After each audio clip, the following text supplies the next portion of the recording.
إن الحمد لله نحمده ونستعينه ونستغفره ونعوذ بالله من شرور أنفسنا ومن سيئات أعمالنا من يهد الله فلا مضل له ومن يضلل فلا هادي له أشهد أن لا إله إلا الله وحده لا شريك له الملك الحق المبين وأشهد أن محمدا عبده ورسوله المبعوث رحمة للعالمين اللهم صل على محمد وعلى آله وأصحابه ومن تبعهم بإحسان إلى يوم الدين.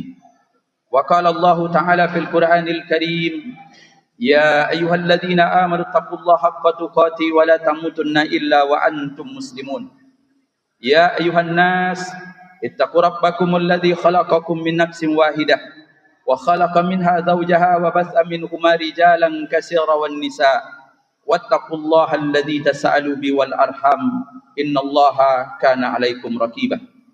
Ma'asyiral muslimin sedang jemaah Jumat yang berbahagia, bersyukur kita kepada Allah Subhanahu wa taala sampai pada saat yang berbahagia ini Allah tidak pernah berhenti mencurahkan rahmat dan memberikan nikmat. Dengan apa yang Dia curahkanlah kita mampu melangkahkan kaki, mengayunkan tangan, hadir ke tempat yang mulia ini dalam rangka taqarrub kepadanya. Mudah-mudahan tentunya seluruh amal ibadah yang kita lakukan diterima oleh Allah Subhanahu wa taala. Salawat beruraikan salam tercurahkan pada baginda alam Nabi Muhammad sallallahu alaihi wasallam yang telah mencurahkan seluruh hidupnya untuk kita, yang juga memikirkan kehidupan kita setelah kematian.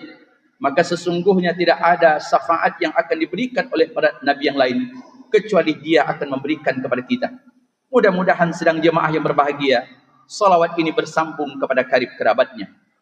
Sidang jemaah Jumat yang berbahagia, dari berbagai aktivitas kesibukan duniawi yang hampir saat ini tidak pernah berhenti dalam pemikiran kita, bahkan tidur pun kita terbayang apa di antara kenikmatan duniawi yang kita nikmati. Ada satu hal yang mesti kita pikirkan, yang tidak kalahnya adalah apa yang akan mengalami nasib kita setelah kematian. Karena sesungguhnya kita yakin Allah sudah memberitahukan kepada kita tidak ada hidup yang tidak berakhir dengan kematian. Dan tentunya yang lebih celaka lagi, kemana sisi kehidupan.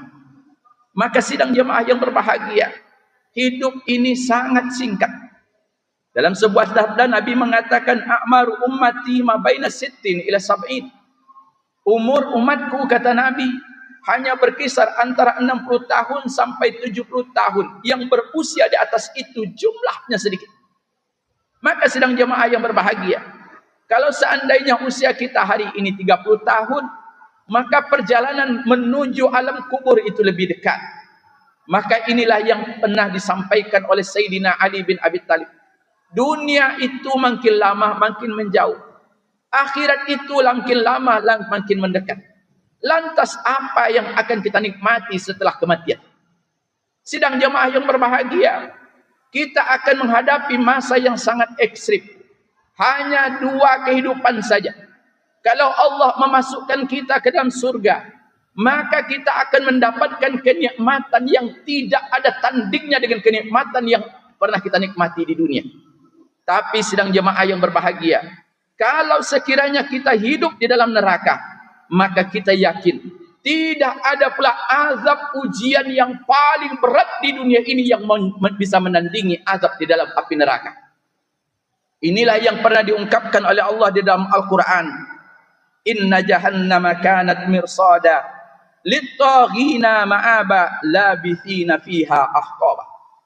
Neraka itu penuh dengan malaikat yang mengintai kita, yang di dalamnya tempat kembali bagi orang-orang yang lalai. Mereka akan kekal di dalamnya dan mereka tidak akan pernah diberi minum kecuali minum dari air yang mendidih, kemudian dari nanah dan darah. Sidang jemaah yang berbahagia, itulah kehidupan yang akan kita alami. Maka sebelum sampai ke situ, perlu kita mempersiapkan diri, bekal apa yang akan kita bawa. Sidang jemaah yang berbahagia, satu waktu kalau ada waktu, jalanlah ke kuburan. Karena Nabi mengatakan fadzuruha fa innaha tuzakkirukumul akhirah. Tengoklah oleh kamu kuburan, karena dengan menengok kuburan kamu akan ingat akhirat. Diperbolehkan selama tata caranya tidak melanggar aturan syariat. Sudah menjadi kebiasaan umum yang kita lihat. Kalau kita masuk ke kuburan di negeri ini, maka di kuburan itu ada namanya apa? batu nisan. Tertulis nama di situ. Tertulis kapan usianya atau berapa usianya. Tertulis di situ kapan wafat. Ada di antara mereka yang wafat sudah ratusan tahun. Bahkan ada di antara mereka ribuan tahun. Ada yang kadang-kadang tidak lagi nampak tulisannya. Tapi ada juga yang kita tengok di kuburan itu, ada orang yang mati 1 hari dan 2 hari sebelum datang ke tempat itu. Apa yang mereka tunggu sedang jemaah yang berbahagia? Mereka sedang menunggu yang namanya kiamat. Kapan datangnya kiamat tidak ada satupun yang tahu. Maka sidang jemaah yang berbahagia, seandainya itu terjadi dengan kita, kalau kita sudah ratusan tahun, anak yang kita cintai, harta yang kita miliki, pangkat yang kita sandang tidak akan pernah lagi mengingatkan kita dan kita dalam kesendirian di dalam sidang jemaah yang berbahagia. Kalau kita pikirkan hari ini, terlampau sibuk dengan dunia, Anda bergelut dengan harta, tapi begitu Anda telah tiada harta, itu akan menjadi bagian orang-orang berikutnya. Maka maaf, yang pertanyaan, apa persiapan dan bekal apa yang akan kita bawa? Sidang jemaah yang berbahagia, kalau ada orang yang pergi jauh, maka mereka biasanya mempersiapkan bekal. Kalau mereka pergi 1 hari, maka bekalnya untuk 1 hari. Tapi kalau mereka pergi sebulan, bekalnya adalah sebulan. Tapi bagaimana kalau seandainya kita salah dalam membawa bekal? Di akhirat tidak ada tempat kembali. Maka apa yang dikatakan di dalam Al-Quran itu, wa tazawwadu fa inna khairaz zadi taqwa. Berbekallah kalian, karena sesungguhnya sebaik-baik bekal, kata Allah, adalah ketakwaan. Nilai harta tidak ada lagi. Prestise, jabatan dan pangkat sudah hilang. Yang akan dipertanyakan apa yang kita bawa. Tidak salah kalau kita punya harta, sidang jamaah yang berbahagia. Anda meninggalkan warisan yang banyak, silahkan. Karena itu baik bagi orang sesudah kita. Dan mudah-mudahan harta itu juga akan menjadi jembatan menuju kita ke surga. Daripada kita meninggalkan hutang. Karena kalau hutang yang kita tinggalkan menjadi beban bagi orang yang hidup, kemudian menjadi persoalan yang paling sulit nanti di akhirat. Tapi sedang jemaah yang berbahagia, sudahkah persiapan itu dipertanggungjawabkan dan dipersiapkan untuk mempertanggungjawabkannya? Bukankah Nabi mengatakan la tazulu qadamal abdi yaumal qiyamah hatta yus'alu an arba'? Belum nanti beranjak kaki anak Adam itu, maka kata Rasulullah, dia akan ditanya tentang 4 hal. An umrihi fima ftalahu. Pertama, tentang usia, untuk apa kalian pergunakan? Modal dasar kita adalah usia. Usia Anda yang muda hari ini bukan berarti Anda lebih panjang usianya daripada mereka yang tua. Karena kematian tidak ditentukan oleh usia, bukan karena sakitnya, tapi apabila ajal telah tiba, tak seorang pun yang bisa minta diundurkan. Maka tidak boleh terlena dengan waktu. Tidak boleh membanggakan diri dengan fisik kita. Karena seluruhnya akan dipertanyakan. Yang kedua, an ilmihi bima amila bihi. Kalian yang berilmu, kalian memiliki pengetahuan, adakah dipergunakan untuk menjadi bekal akhirat atau hanya untuk kebanggaan atau sebuah perdebatan? Dan yang ketiga apa dikatakan? An malihi min aina tasabahu wa fima anfaqahu. Kalian akan dipertanyakan harta yang kalian miliki, mobil yang kalian miliki dan beli dari riba, keuntungan yang kalian dapatkan dari cara yang tidak jujur.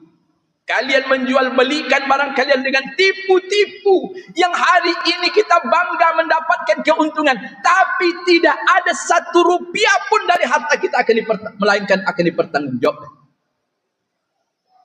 Min aina tasabahu wa fima anfaqahu. Kalian mendapatkan harta dari mana sumbernya, kemudian untuk apa kalian pergunakan. Di antara 4 hal sidang jemaah yang berbahagia, yang terakhir itu tentunya tentang kesehatan jiwa kita. Yang paling berat adalah harta. Maka sidang jemaah yang berbahagia, inilah yang akan kita pertanggungjawabkan. Tidak hanya sekedar untuk memikirkan berapa keuntungan, berapa laba yang kita dapatkan. Yang tidak kalah pentingnya apa yang kita dapatkan itu halal atau tidak. Atau kemungkinan kita mempersiapkan diri kita.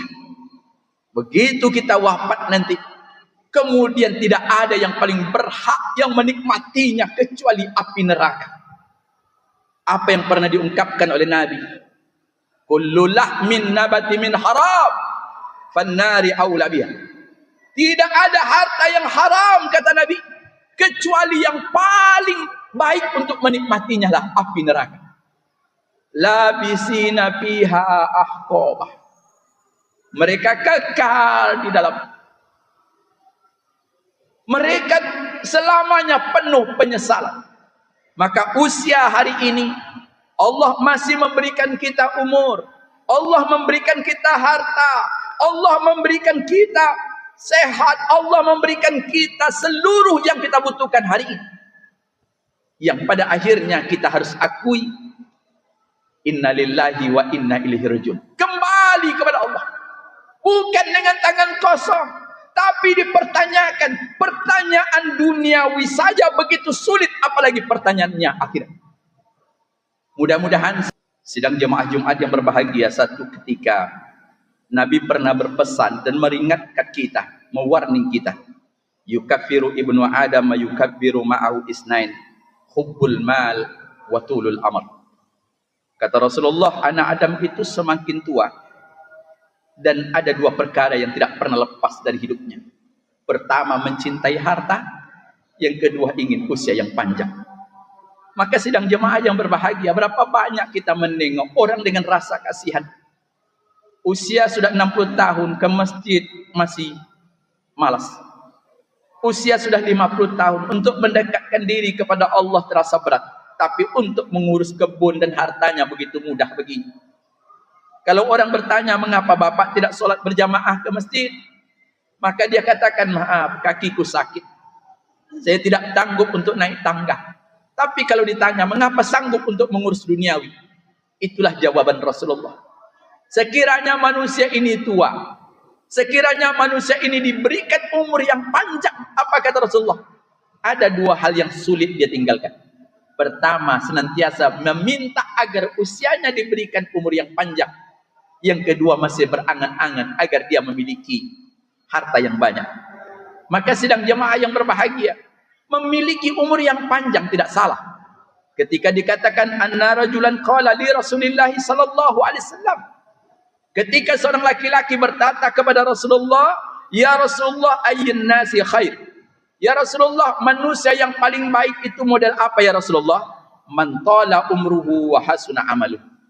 Kata Rasulullah, orang yang paling baik adalah orang yang dianugerahkan oleh Allah usia yang panjang. Tapi kata Rasulullah, memiliki amal perilaku yang elok. Dan maaf, apa kata Rasulullah?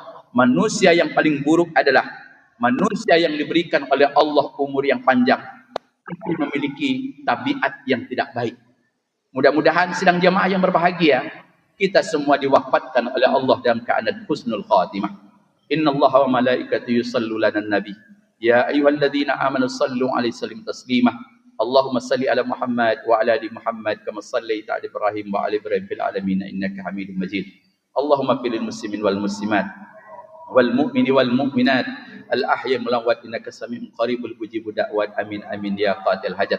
Rabbana taqabbal minna innaka antas samiul alim wa tub alaina innaka antat tawwabur rahim. Rabbana zalamna anfusana wa in lam taghfir lana wa tarhamna lanakunanna minal qaumil khasirin. Rabbana atina fid dunya hasanah wa fil akhirati hasanah wa qina adzabannar. Walhamdulillahi rabbil alamin. Aqimissalah.